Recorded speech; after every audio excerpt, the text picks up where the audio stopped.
Quantos querem ouvir uma palavra de Deus? Diga amém. Meus irmãos, é bem verdade que a cruz é um dos maiores paradoxos da fé cristã. Isto porque para muita gente o episódio do Gólgota, para muitos pode ser uma grande tragédia. Mas a verdade é que para nós a cruz é a maior e a mais gloriosa vitória que nós temos em Cristo Jesus. A cruz é o centro do Evangelho. Não existe Evangelho sem cruz. Evangelho não é sobre coisas materiais. Evangelho não é sobre aquilo que podemos conquistar ao longo da nossa vida. Evangelho trata-se de um Cristo ressurreto, que morreu, mas ao terceiro dia ressuscitou para todo sempre. É na cruz que está o perdão dos nossos pecados. É na cruz que está o livre acesso. É na cruz que está a nossa reconciliação com Deus. É na cruz que está expresso o mais infinito e verdadeiro amor de Deus para conosco. Eu gosto quando o apóstolo Paulo escreve esta carta à igreja que estava localizada na cidade de Corinto, tendo em vista que esta igreja que estava em Corinto era uma igreja muito problemática, uma igreja cercada de problemas. Se você acompanhar o capítulo 1 desta carta, a partir dos versículos 1, o apóstolo Paulo ele vem discorrendo e dissertando acerca de alguns problemas que cercavam a igreja de Corinto. O apóstolo Paulo vai destacar e detalhar acerca de muitos problemas que estavam rodeando e sondando a igreja que estava em Corinto. Todavia, no meio de toda essa dissertação, ao chegar ao versículo 18, o apóstolo Paulo faz uma afirmação, e essa afirmação precisa mexer conosco. O que é que Paulo afirma? Ele diz que a mensagem da cruz é loucura. Quando nós nos deparamos com uma afirmação como essa, quando nós nos deparamos com este versículo, onde o apóstolo Paulo está afirmando que a cruz é loucura, a primeira pergunta que nos surge é: por que é que Paulo está afirmando? Por que é que Paulo está dizendo que a cruz é loucura? Isso aqui é simples, mas vale o teu glória a Deus. A cruz é loucura, porque a cruz causou alguns efeitos. Vou repetir: a cruz é loucura, porque a cruz gerou e causou alguns efeitos, e esses efeitos refletem em mim e refletem em você. É por isso que a cruz é loucura para quem perece, mas para quem é salvo ela é poder de Deus. Quando nós entendemos que a cruz é loucura porque a cruz causou alguns efeitos, a pergunta que nos surge agora é: quais são os efeitos causados pela cruz? E é sobre isso que em rápidos minutos eu quero tratar com você essa noite. O primeiro efeito que a cruz gerou em você é que a cruz te deu vida. Eu vou dizer de novo: a cruz te deu vida. Para nós entendermos todo este contexto, primeiro é necessário nós retornarmos ao livro do Gênesis. E me permita abrir um parênteses. Para muita gente o livro do Gênesis é apenas o livro onde Deus quer tratar o princípio de todas as coisas. Para muita gente o livro do Gênesis é apenas o livro onde Deus quer detalhar o seu papel de criador. Mas na verdade o propósito principal do Gênesis não é apenas tratar do princípio, não é apenas tratar da criação. Até porque se o propósito do Gênesis fosse apenas tratar do início, o Gênesis começaria no capítulo 1 e terminaria no capítulo 3. Na verdade, o propósito do Gênesis não é só detalhar o papel de Deus como Criador, e a prova disso está na Bíblia. Capítulo 1 do Gênesis, versículo 1, o texto nos diz: no princípio criou Deus os céus e a terra. Redobre a sua atenção. A palavra princípio no hebraico significa Bereshit, e Bereshit é a junção de três palavras hebraicas: Brit, Rosh, Ish.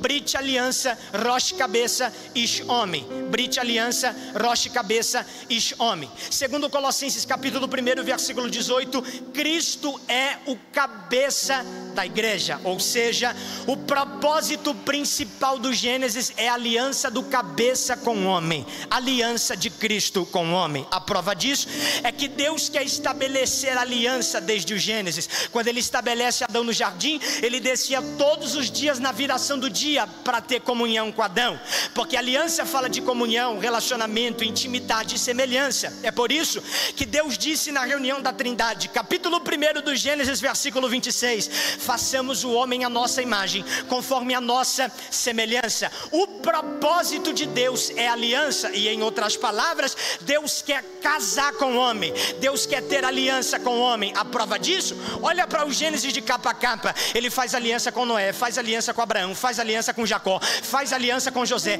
porque o propósito de Deus desde o início é aliança e casamento. Capítulo 1, versículo 26, Deus disse, façamos o homem a nossa imagem, conforme a nossa semelhança, porque para o homem ter aliança, ele precisa se parecer com Deus. Para o homem ter aliança, ele precisa ser igual a Deus. É por isso que o capítulo 2 do Gênesis e o versículo 7, o texto diz que o Senhor Deus formou o homem do pó e soprou em suas narinas o fôlego de vida. Em outras palavras, é Deus dizendo, já que para o homem ter aliança e casamento, ele precisa se parecer comigo, então eu coloco a minha digital por fora e sopro a minha essência dentro. Coloca a minha digital por fora e sopra a minha essência dentro. Só que redobre a sua atenção, enquanto o propósito de Deus é aliança e casamento, o diabo aparece com um papel, um contrato assinado pelo pecado, que é o divórcio. E por que o pecado que assina o papel do divórcio? Porque segundo a hamartiologia, que é a doutrina do pecado, o pecado faz aquilo que parece transfigurar, tornando aquilo que parece totalmente diferente da origem a qual ele foi criado para ser. É mais ou menos assim. Se o homem foi feito para ser a imagem, quando o pecado é inserido, o homem transfigura. Se ele transfigura, ele não pode ser o que ele foi criado para ser, a imagem de Deus. Só que, irmão, Deus não faz nada sem propósito. É como se Deus tivesse pegado a essência e escondido dentro de um vaso de barro. Paulo Henrique, como é que Deus escondeu a essência dentro do vaso de barro? Capítulo 2, verso 7 do Gênesis, ele pega o pó, mas o versículo 6 vai dizer que uma neblina subia e regava toda a face do solo.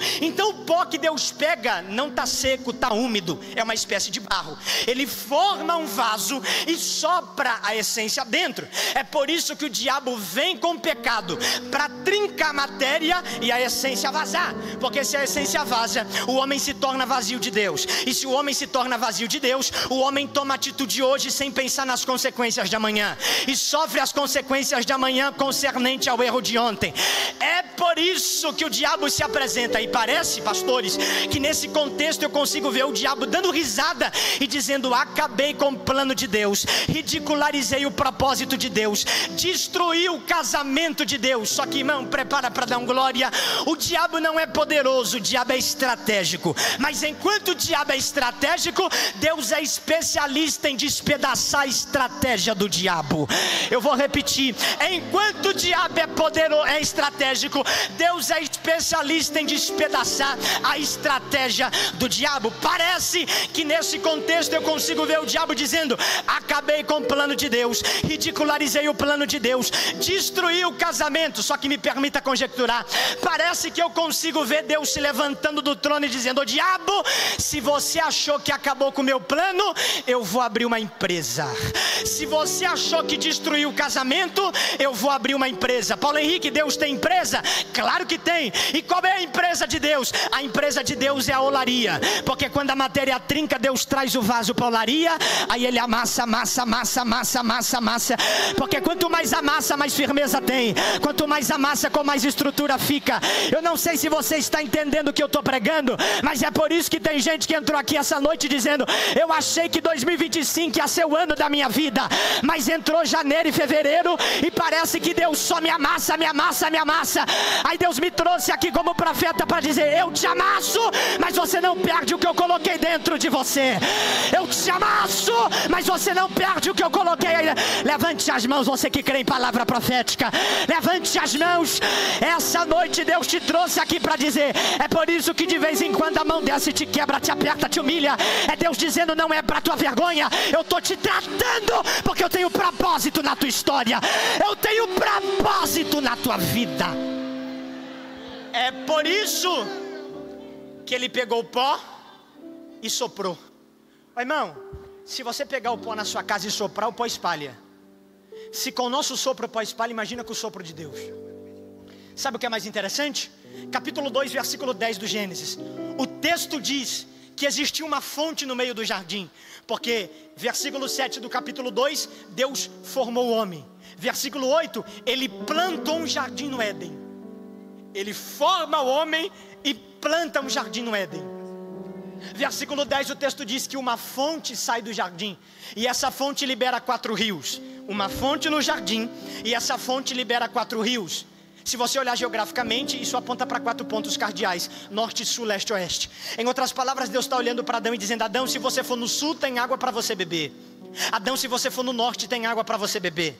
Adão, se você for no leste, tem água para você beber. E se eu for no oeste, também tem água. A pergunta é: por que Deus libera tanta água para Adão no jardim? É para Adão entender que para matar a sede, ele não precisa procurar água fora. Você está aqui ou você foi embora, irmão? Eu vou dizer de novo: para matar a sede, Adão não precisa procurar água fora. Tem uma fonte que jorra dentro do jardim. Só que o mesmo Deus que dá liberdade para Adão beber das águas é o Deus que estabelece limite, porque casa que não tem limite, filho não respeita pai. Capítulo 2, versículo 17, Deus olhou para Adão e disse: Adão, eu tenho 2 árvores para te mostrar. A primeira é a árvore da vida. Essa árvore, come livremente. A segunda, a árvore da ciência do bem e do mal. Essa daqui, não coma, porque no dia que você comer, certamente você morre. Capítulo 2 do Gênesis, versículo 17, Deus olhou para Adão e disse: Adão, se você comer, você morre. Capítulo 3 do Gênesis, Adão comeu e não morreu. A pergunta é: Deus mentiu? Claro que não. E por que Adão não morre? Porque essa morte não é uma morte física. Lembra de Paulo em 1 Tessalonicenses 5, 23? Ele fala acerca da tricotomia do homem. O homem é um ser triuno: espírito, alma e corpo. Quando Adão come, esta morte é uma morte no espírito e não fora. Não é uma morte no corpo, mas é uma morte dentro. 1 Coríntios capítulo 6, verso 17: o meu espírito se torna um com Deus. Quando Adão come, há um desligamento e uma separação entre o espírito de Adão e o espírito de Deus. A prova disso é que Adão perdeu a comunhão com Deus. Capítulo 3 do Gênesis, versículo 9, Deus desceu no jardim e disse: Adão, cadê você? Cadê você que eu desci no lugar que a gente se encontrava e você não está? Cadê você que eu desci no lugar que a gente tinha comunhão e você não está? Cadê você que eu desci aqui, como era de costume, e eu não te encontro mais? Só que posso te dizer uma verdade, irmão: é por isso que Cristo precisa vir. É por isso que Cristo veio. Efésios capítulo 2, versículo 1: estando nós mortos em nossas transgressões e pecado, Ele nos vivificou. Romanos capítulo 3, versículo 24, o texto diz: e sendo justificados pela sua graça e pela redenção que há em Cristo Jesus. A palavra redenção significa salvação, libertação, preço de um resgate. Cristo veio para te dar vida, Cristo veio para te vivificar, Cristo veio para te levantar, Cristo veio para te arrancar das garras do pecado. 1 Coríntios capítulo 15, versículo 45, o texto diz: o primeiro Adão é alma vivente, mas o último Adão é espírito vivificante. Porque Cristo veio para te dar vida, Cristo veio para te vivificar. Porém que não estou entendendo, então eu vou traduzir para você dar glória. É por isso que Ele te trouxe aqui esta noite, porque se fosse pelas tuas forças, se fosse pela meritocracia, você nem estaria aqui essa noite. Mas a graça te viu, a graça te achou, a graça te encontrou, e ela te trouxe aqui para dizer: eu vou dar vida para você e vou dar vida para tua casa. Eu vou dar vida para você e vou dar vida para tua casa. Levante as mãos, só você que crê nesta palavra. Eu vim aqui como profeta dizer para alguém que entrou aqui essa noite, e a palavra de Deus é: receba vida no teu ministério, receba vida no teu casamento, receba vida na tua história, porque Ele veio para te dar vida. Ele veio para te dar vida. Segunda coisa, Cristo veio para nos dar identidade de filho. Me permita contextualizar. Lucas capítulo 15, versículo 11. O texto diz que um pai tem 2 filhos. O mais novo olha para o pai e diz: pai, eu quero a herança porque eu vou embora. Quando ele pega a herança, vai embora. Olha o detalhe no texto. O texto diz que ele pega a herança e vai para uma terra distante. Não passa muito tempo, ele perde tudo. Eu gosto do detalhe no texto. Ele pega a herança, vai para uma terra distante. Não passa muito tempo, ele perde tudo. Porque tudo aquilo que eu tenho longe do pai dura pouco tempo. Tudo Tudo que eu tenho longe do Pai dura pouco tempo, mas o que eu tenho na presença do Pai não tem prazo de validade. Ele pega a herança, perde tudo, vai para a terra distante, começa a trabalhar no chiqueiro. Enquanto ele trabalha no chiqueiro, a Bíblia diz que ele começa a desejar comida de porco. E posso te falar uma verdade, irmão? Só deseja comer o que porco come quem não se sacia com o pão que o Pai dá. Você não está aqui não. Eu vou dizer de novo: só deseja comida de porco quem não se sacia com o pão que o Pai coloca na mesa. O texto diz que ele começa a trabalhar no chiqueiro. De repente ele cai em si: rapaz, na casa de meu pai tem abundância de pão e eu estou aqui desejando comida de porco, vou ter que voltar. Aí a Bíblia diz que ele disse: levantar-me-ei, irei ter com meu pai. Ô irmão, vamos falar a verdade? Essa parte é a parte bonita da parábola, é o levantar-me-ei. É a parte que a gente gosta de pregar. Só que posso te falar uma verdade? O segredo da parábola do filho pródigo não é o levantar-me-ei. O segredo da parábola do filho pródigo é: e se? E se a herança não acaba? E se ele não desejasse a comida dos porcos? E se ele não fosse trabalhar no chiqueiro? Ele nunca teria dito: levantar-me-ei. Já entendeu porque de vez em quando Deus precisa fechar a porta? Já entendeu porque de vez em quando Deus precisa afastar algumas pessoas? Já entendeu porque de vez em quando o problema chega? Não é porque Deus se esqueceu de você, é Ele dizendo: teu lugar não é longe, teu lugar é perto.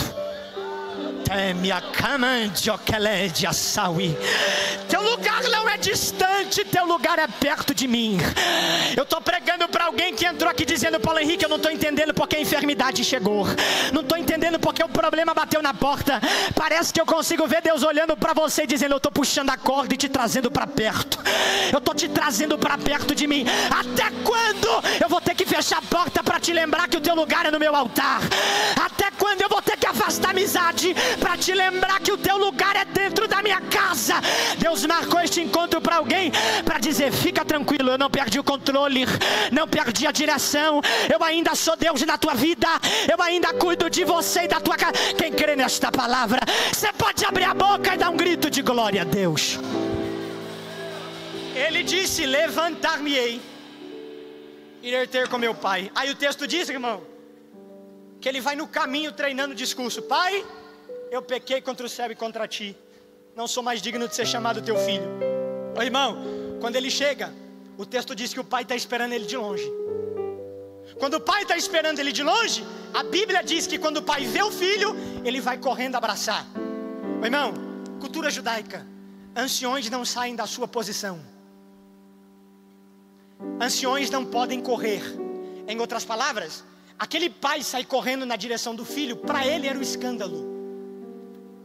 Aquele pai sai correndo na direção do menino, para ele era o maior escândalo. Só que o pai entendeu que o filho voltar para casa sujo, perdido e sem herança também é um escândalo. Então ele entendeu: a única maneira de esconder o escândalo do meu filho voltando para casa é o escândalo de eu correndo para abraçá-lo. Eu vou dizer de novo: a única maneira de esconder o escândalo do pródigo voltando para casa é o escândalo do pai correndo para abraçar. É por isso que Paulo diz que a cruz é loucura, porque Deus olhou do céu e disse: a única maneira de esconder o escândalo dos seus pecados é o escândalo de Jesus cravado na cruz. Só que eu tenho uma notícia para crente salvo que gosta de dar glória a Deus: maior que a notícia de Jesus na cruz é a notícia que no terceiro dia ele ressuscitou. Ele está vivo para todo sempre. Você pode adorar esse Jesus que é vivo, você pode glorificar a esse Jesus que é vivo. Ele te trouxe aqui para dizer: você não é escravo do pecado, você não é cavalo de Satanás, você é filho. Você é filho comprado com sangue, você é filho comprado. Quem entende esta palavra? Quem entende esta palavra? Você é filho. Então vamos lá, irmãos. A cruz me deu vida, identidade de filho. Terceira coisa, a cruz me colocou debaixo de uma promessa. Lembra quando Jesus nasce? O texto diz que Jesus já cresce debaixo de perseguição. Herodes fica endemoniado querendo matar Jesus ainda menino, mas o texto diz que Jesus crescia. Quando ele inicia o seu ministério, capítulo 3 de Mateus, ele chega no Jordão para ser batizado. O texto diz que quando ele é batizado, o céu se abre e a voz do Pai brada do céu dizendo: este é o meu filho amado, a qual meu coração se apraz. Eu gosto do detalhe no texto. Eu gosto de quando o evangelista Lucas diz que quando Jesus sai da água, ele ora. Quando ele ora, o céu se abre. E por que o céu se abre depois que Jesus ora? Porque não existe céu fechado para quem tem vida de oração. Ai, meu Deus. Não existe céu fechado para quem ora. O texto diz que ele orou. Quando ele orou, o céu se abriu. E a voz do Pai disse: este é o meu filho. Ô, irmão, a palavra de Deus para Jesus no Jordão é em 3 aspectos. Este é o meu. Na gramática, o meu é um pronome possessivo. Quando eu digo que é meu, eu estou dizendo que pertence a mim. Então, primeiro aspecto, posse. Ele é meu. Segundo, filiação. Terceiro, amor. Ele é o meu filho amado. Parece, pastor, que eu consigo ver Deus olhando para Jesus dizendo: eu estou tão feliz com meu filho, eu estou tão alegre com meu filho, que eu vou dar um presente para ele. Aí o texto diz que Deus deu um presente para Jesus. E qual é o presente? Capítulo 4 de Mateus. E Jesus foi conduzido pelo Espírito ao deserto. Porém, que porque isso é um presente, é porque a gente precisa entender 2 coisas. Provação é diferente de tentação. Tentação é para você cair, provação é para você se levantar.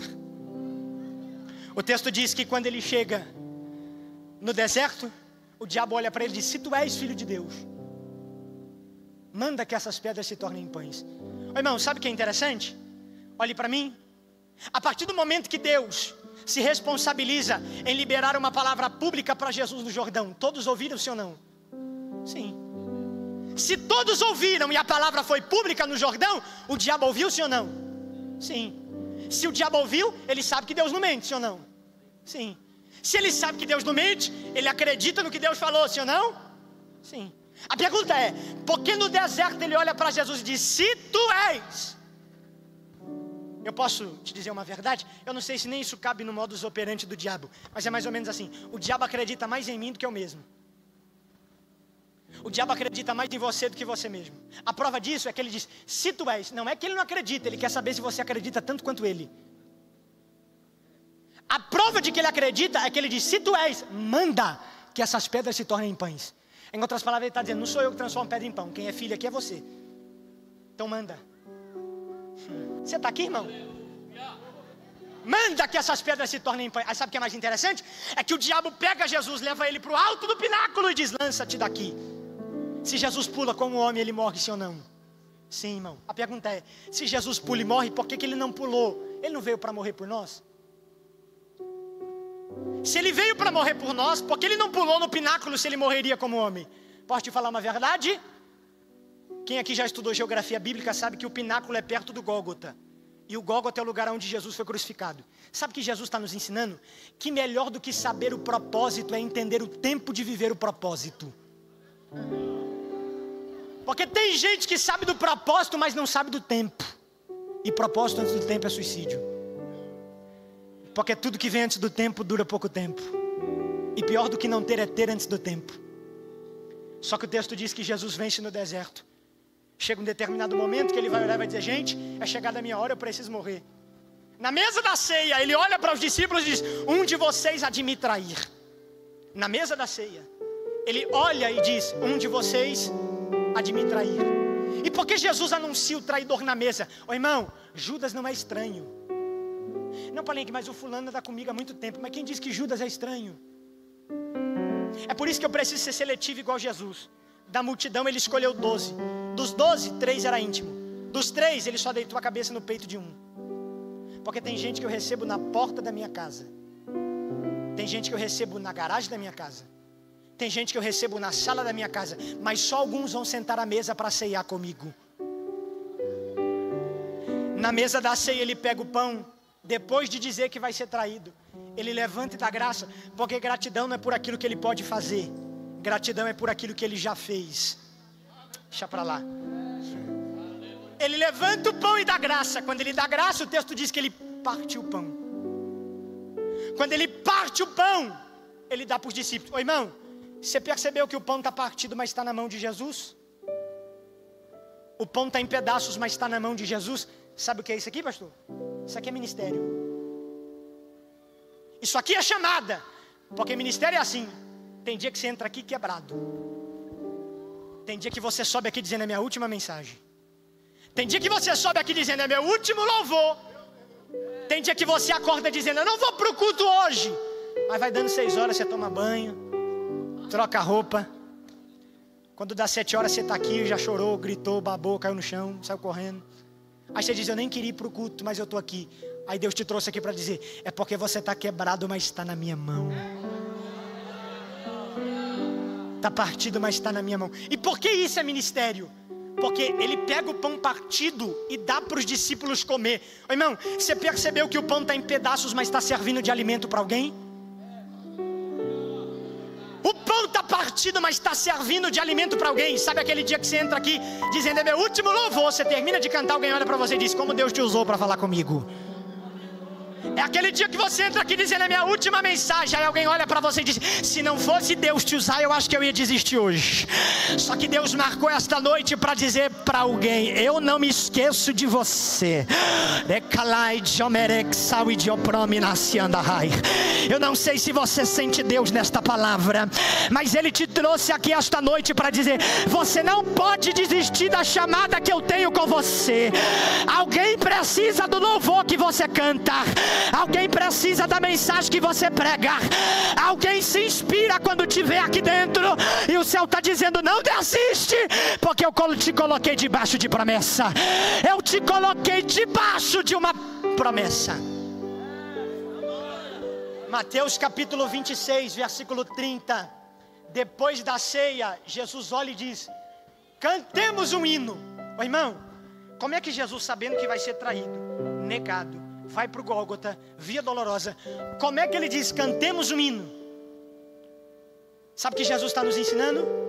Porque uma coisa, irmão, é você entrar no culto e o louvor do ambiente te envolver e te fazer cantar.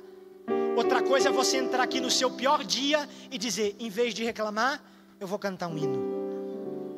Sabe que Jesus está nos ensinando que adoração não é moeda de troca. É por isso que tem dia que você vai vir aqui cantar e tua casa vai continuar do mesmo jeito. Tem dia que você vai vir aqui pregar e entregar tudo, mas tua casa vai continuar do mesmo jeito. Porque ministério é isso, irmão: é você pregar que Ele cura quando alguém na tua casa precisa ser curado. Ministério é você abraçar quando é você que precisa de um abraço. Ministério é você entregar alguma coisa quando é você que precisa daquilo que Ele tem. Aí eu me lembro de Ezequiel, capítulo 8 de Ezequiel. O texto diz: estando eu em casa. Deus quer dar visão, Ezequiel está em casa. Deus quer abrir o céu, Ezequiel está em casa. Deus quer mostrar, e Ezequiel está em casa. Aí o texto diz: estando eu em casa, a mão do Senhor veio sobre mim, me pegou pelo cabelo e me arrastou. Porque na vida de quem tem chamado é assim: eu venho porque quer, o Deus te arrasta.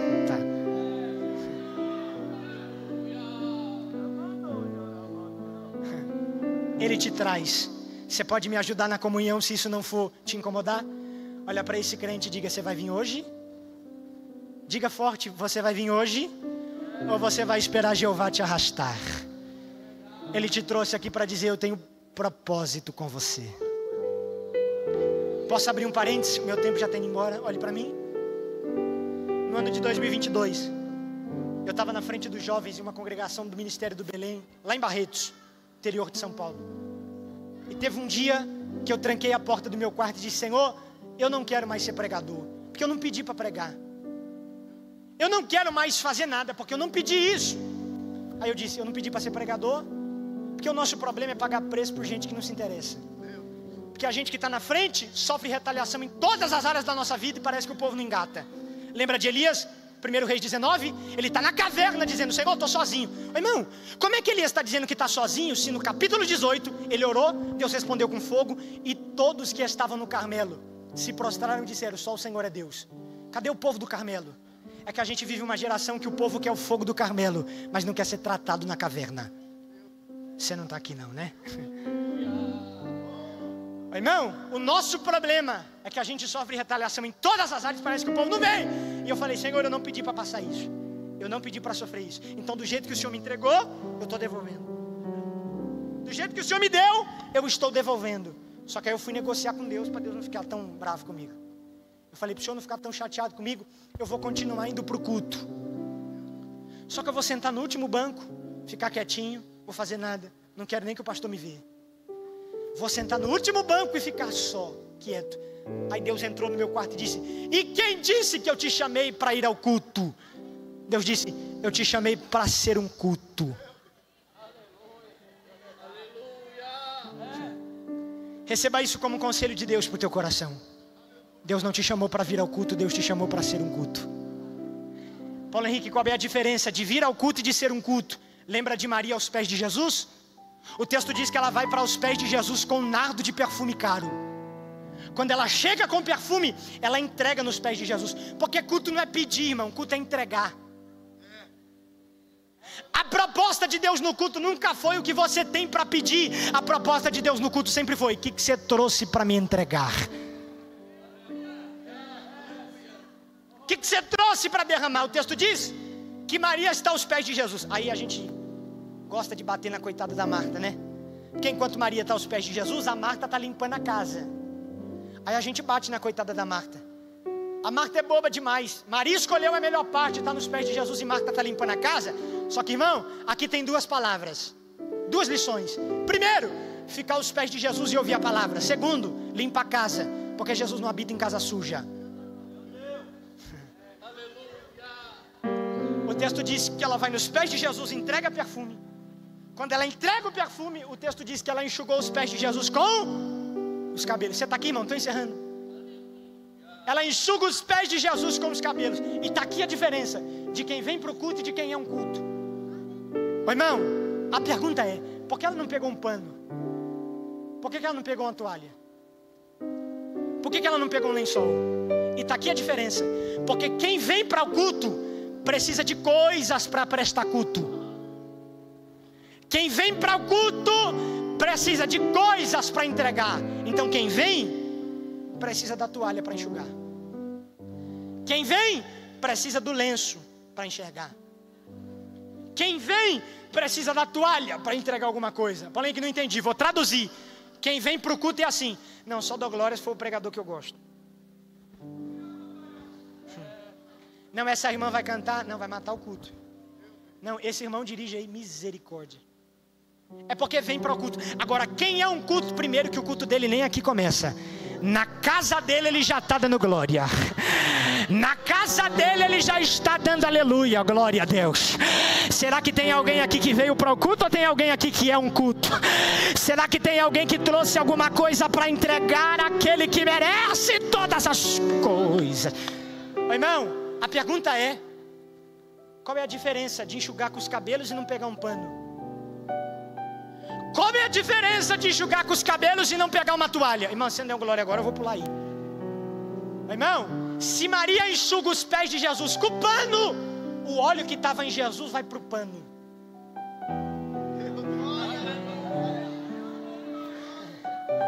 Se Maria enxuga os pés de Jesus com a toalha, o óleo que estava em Jesus vai para a toalha. Paulo Henrique, o que aconteceu?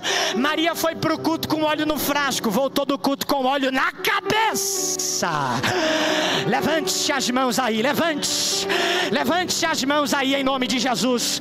Deus trouxe alguém aqui esta noite para dizer: eu te dei vida, te dei identidade de filho e te coloquei debaixo de uma promessa. E a palavra de Deus para quem tem glória na boca é: eu vou derramar óleo na tua cabeça, vou derramar azeite na tua cabeça, para você viver o meu propósito. Eu não sei se você crê, mas assim te diz o Senhor por esta palavra: te prepara para um novo tempo de Deus na tua história, te prepara para cantar como nunca cantou, te prepara para pregar como nunca pregou, te prepara para liderar como nunca liderou. Ele está dizendo: eu vou derramar óleo na tua cabeça, eu vou derramar óleo na tua cabeça, eu vou derramar óleo na tua cabeça. Quem recebe esta palavra, abre a boca e adore o nome de Jesus. Ele está dizendo: eu vou derramar azeite na tua cabeça, eu vou derramar óleo na tua cabeça. Prêmia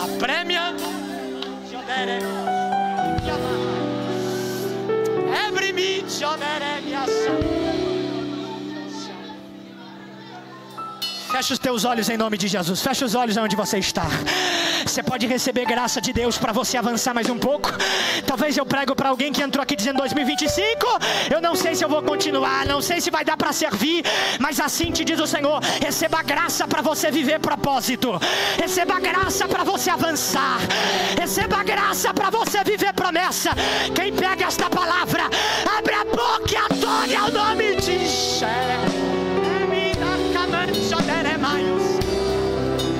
Ei, jocamante, caminho, saúde, é prêmio do que é.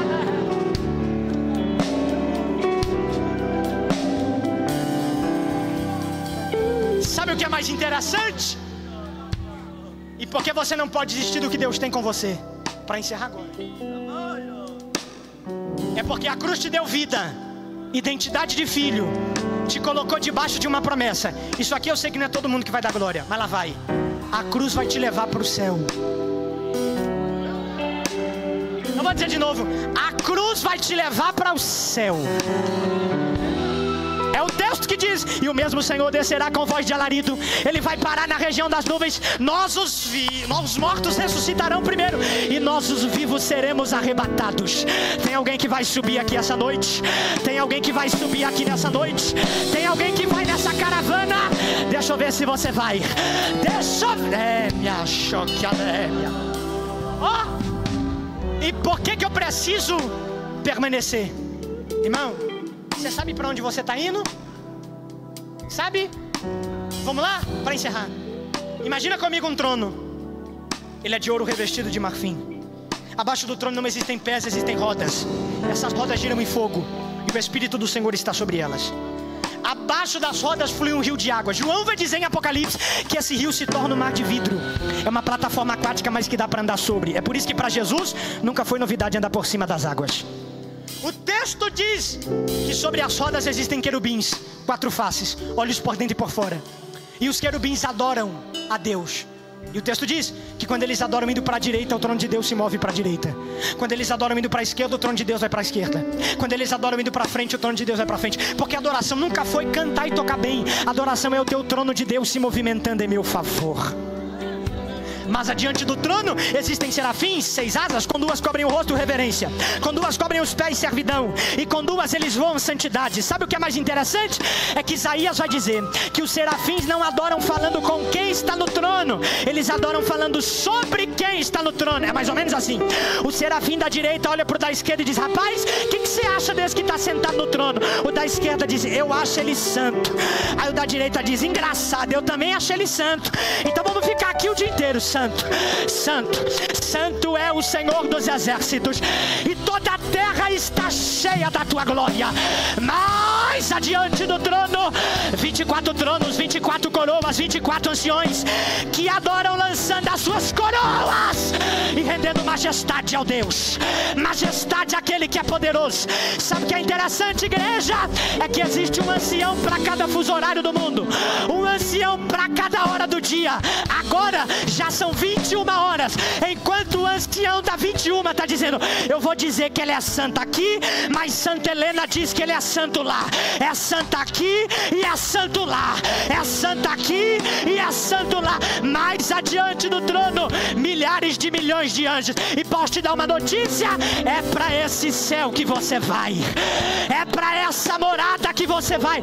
Só quem vai subir por 30 segundos, só você que trouxe glória. Abre a boca, abre a boca, abre a boca. Enquanto você adora, Ele te dá graça. Enquanto você adora, Ele te renova. Porque a cruz, para quem está lá fora, é loucura, mas para nós é poder de Deus. É poder de Deus. Só quem crê nesta palavra, abre a boca e dê o maior glória a Deus que você pode.